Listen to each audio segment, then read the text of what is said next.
Bismillahirrahmanirrahim. Assalamualaikum warahmatullahi wabarakatuh dan salam sejahtera. Terima kasih saudara pengacara majlis. Saya Dr. Abdul Hadi bin Madawi, bersama-sama saya Zulkifli Mahyudin, Dr. Kartini Abdul Muttalib, Jurina Ibrahim dan Dr. Razila Awam Kamaluddin akan membentangkan kertas kerja yang bertajuk Kompetensi Teknologi Digital Pensyarah dalam pelaksanaan kapasiti pedagogi pembelajaran bermakna di Institut Pendidikan Guru.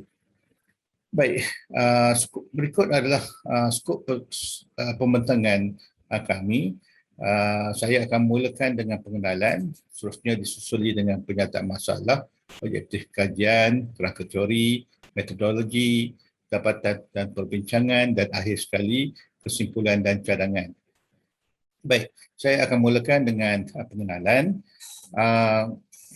Yang pertama berkenaan dengan transformasi pelaksanaan KPPB di IPG. Pelaksanaan KPPB di IPG dimulakan dengan projek rintis pada tahun 2018 melibatkan 3 IPG kampus, iaitu IPG Kampus Pendidikan Teknik, Kampus Pulau Pinang dan juga Kampus Ipoh.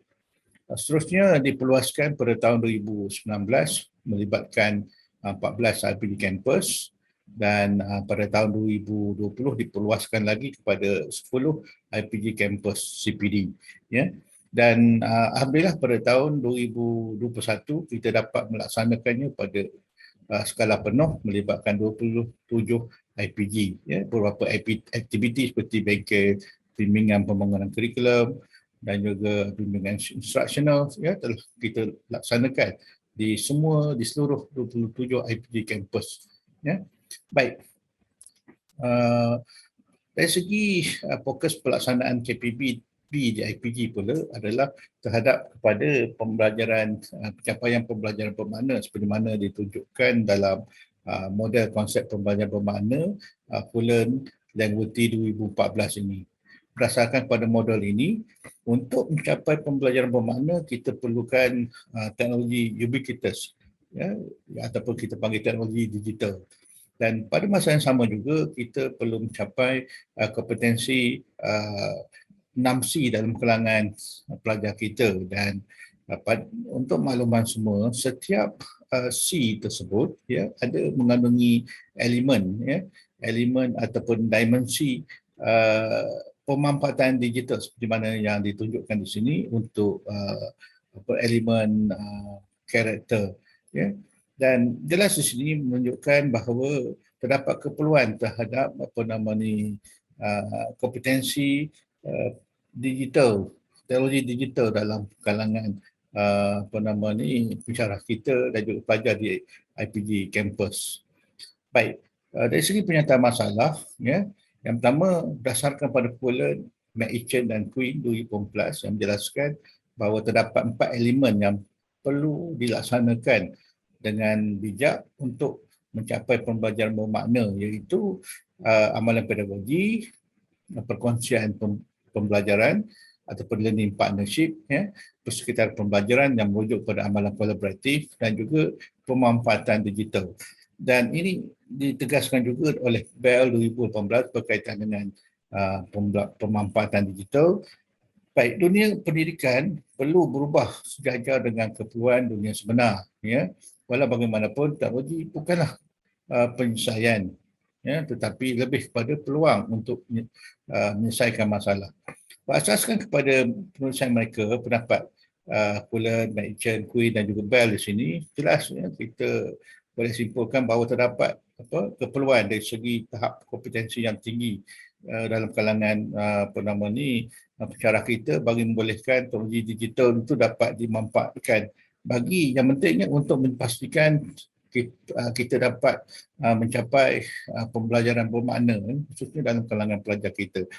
Walau bagaimanapun, situasi sebenar di IPG pada masa kini, ya, kita dapati pelajar kita, pensyarah kita datangnya daripada pelbagai latar belakang akademik, ya. Pada masa yang sama, pensyarah kita juga kebanyakannya berasal daripada kumpulan digital imigran, ya, berdasarkan kepada Prensky 2001, ya. Oleh itu, ya, tahap-tahap kompetensi teknologi digital pensyarah IPG dalam pelaksanaan KPPB ini perlu dikenalpasti bagi menentukan langkah peningkatan profesional yang diperlukan oleh pensyarah IPG.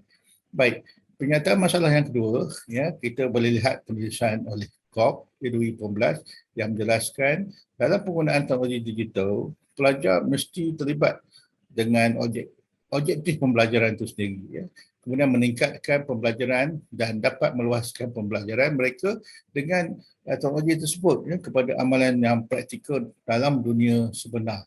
Dan di sini sebenarnya dia merujuk pada kerangka kerja 3E ya, iaitu engagement, enhancement dan juga extension.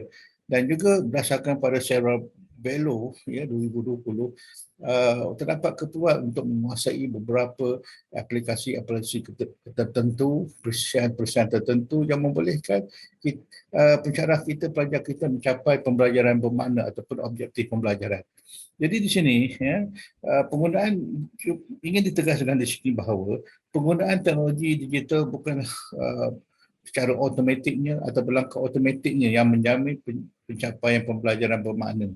Oleh itu, tahap kompetensi menggunakan perisian dalam kalangan pensyarah IPG perlu dikenal pasti kerana peranan pentingnya untuk mencapai pembelajaran bermakna dalam pelaksanaan KPPB.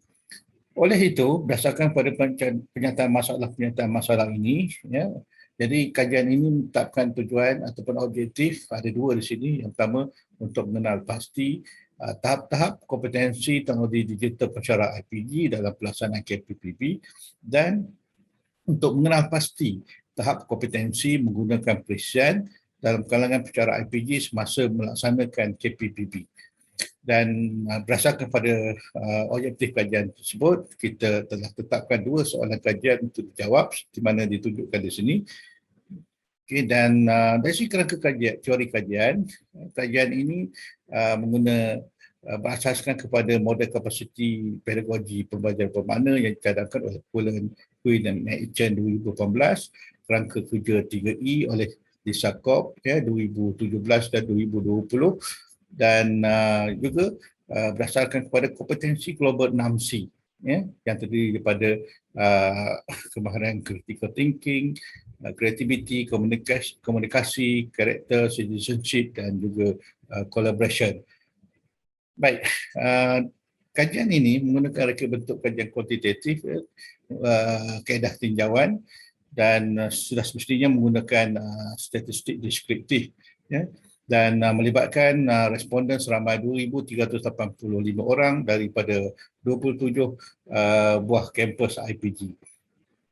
Instrumen kajian adalah berasaskan kepada kompetensi global 6C dan juga kerangka kerja 3E oleh Lisa Kopp 2017-2020 dan borang soal selidik ini dari segi item-itemnya disemak oleh Barisan Task Force KPPB sendiri dan merujuk kepada pakar-pakar bahasa untuk disahkan dan juga kita telah membuat pilot test untuk menguji dari segi kesahan dan juga kebolehpercayaan instrumen ini supaya ianya betul-betul boleh digunakan untuk tujuan kajian. Dan kajian ini dari segi instrumen tadi ditadbirkan menggunakan secara dalam talian, dan diproses menggunakan SPSS statistik dan sebagai untuk tafsiran min instrumen kajian kita menggunakan 3 julat seperti ditunjukkan di sini untuk dibahagikan kepada tahap kompetensi rendah, sederhana dan juga tinggi kepada kompetensi-kompetensi yang akan kita kaji nanti. Baik, dari segi dapatan kajian, kajian ini seperti yang ditunjukkan, yang diceritakan tadi, melibatkan 87.8% pensyarah IPG pada masa kajian ini ditadbirkan. Dan dapatan yang pertama iaitu dari segi tahap-tahap kompetensi teknologi digital pensyarah IPG dalam pelaksanaan KPB, kita bahagikan kompetensi ini kepada 3 peringkat iaitu tahap rendah, sederhana dan juga tinggi. Peratus kompetensi teknologi digital tahap tinggi dalam kalangan pensyarah IPG adalah tinggi, iaitu 79.29% bersamaan dengan 1891. Seterusnya diikuti dengan kompetensi teknologi digital tahap sederhana adalah sebanyak 99.96%, dan kompetensi teknologi digital tahap rendah adalah sedikitnya 0.75%. Maknanya majoriti pensyarah kita dari segi bersetuju bahawa mereka mempunyai kompetensi teknologi digital pada tahap tinggi. Okay. Kompetensi teknologi digital tahap tinggi dalam kalangan pensyarah IPG adalah tinggi, berdasarkan pada dapatan kajian ini, walaupun majoriti pensyarah adalah daripada kumpulan digital imigran berdasarkan kepada Prensky 2001. Seterusnya, dapatan yang kedua adalah tahap kompetensi menggunakan perincian dalam kalangan pensyarah IPG semasa pelaksanaan KPPB. Baik, peratus pensyarah IPG yang menguasai penggunaan perincian aplikasi basic software tool suite adalah 99.7%. Seterusnya diikuti oleh internet tool 96.0% dan web-based learning tool 86.8%. Sebaliknya, peratus penguasaan perincian aplikasi untuk pembelajaran bermakna adalah rendah. Peratus pensyarah yang menguasai hypermedia tools adalah 59.6%, perincian pengajaran 29.2%, perincian pembangunan kursus berasaskan web 29.0%, aplikasi pendidikan 29.4%, pangkalan data 27.1% dan persekitaran maya 7.6%. Baik. Sebagai kesimpulan, majoriti pensyarah IPG mempunyai kompetensi teknologi digital pada tahap tinggi. Walau bagaimanapun, majoriti pensyarah IPG menguasai penggunaan perincian aplikasi, basic software tool suite, internet tool dan web-based learning tool. Sebaliknya, peratus pensyarah IPG yang menguasai perincian aplikasi untuk pembelajaran bermakna adalah rendah, terutamanya dalam perincian realiti maya dan perincian komputasional. Seterusnya, sebagai cadangan, program peningkatan kompetensi teknologi digital untuk pembelajaran bermakna perlu dilaksanakan untuk pensyarah IPG. Fokus program peningkatan perlu diberikan kepada perincian aplikasi untuk produktiviti yang berpotensi digunakan dalam mencapai ataupun untuk mencapai pembelajaran bermakna dalam kalangan pelajar. Sekian dari kami. Terima kasih.